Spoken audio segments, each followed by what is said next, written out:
সালামু আলাইকুম। বুলডোজার ঝড় আমরা দেখেছি, বাট আমি জানি না যে এইবারের ঝড়টা কোন আকারে আসতে যাচ্ছে।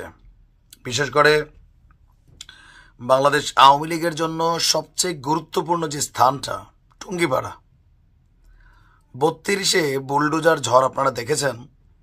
এর পরপরই আমরা দেখলাম যে ঝড়টা থেমে গেল, কিন্তু সর্বশেষ আয়নাঘর ইস্যুতে যখন গণমাধ্যমে নিউজ আসলো, তো এটা নিয়ে আওয়ামী লীগের অনেক নেতাকর্মী তারা ফেসবুকে হাহারিয়ে দিয়েছিল। তাদের বক্তব্য যে আয়নাগর বিষয়টা কাল্পনিক এবং ভালো স্ক্রিপ্ট হয় নাই, চেয়ার নিয়ে বক্তব্য ছিল।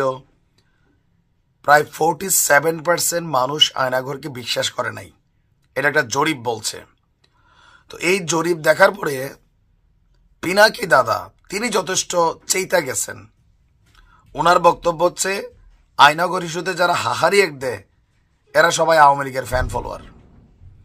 তো এখন ওনার একটা শপথ নেওয়া হয়েছে। কি শপথ?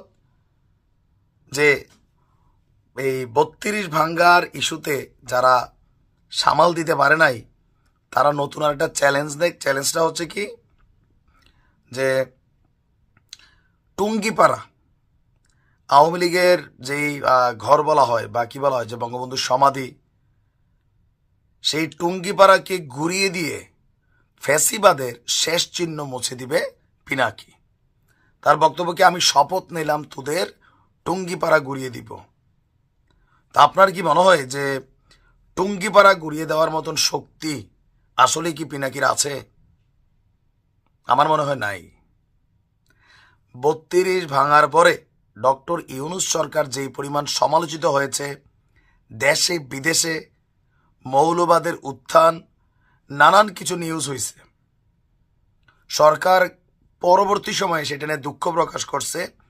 ইভেন শেখ হাসিনাকে চুপ থাকতে বলছিল যে ভারত থেকে ওনার উস্কানির কারণেই এই ঘটনা ঘটছে। তবে বিষয়টা দুঃখজনক, এটা নিয়ে ব্যবস্থা নিবে সরকার। ওই মুহূর্তে এসে আবারও টুঙ্গিপাড়া যদি কোনো রকম ঘটনা ঘটে, সেই ঘটনাটা ডক্টর ইউনূস কি সামাল দিতে পারবেন? অথবা এখন যে পরিস্থিতি, এই পরিস্থিতিতে নতুন করে পিনাকি সবাইকে একত্রিত করে আবারও এই ঘটনাটা ঘটানোর মতন সক্ষমতা রাখেন? কারণ সরকার এখন খুব হার্ড লাইনে আছে।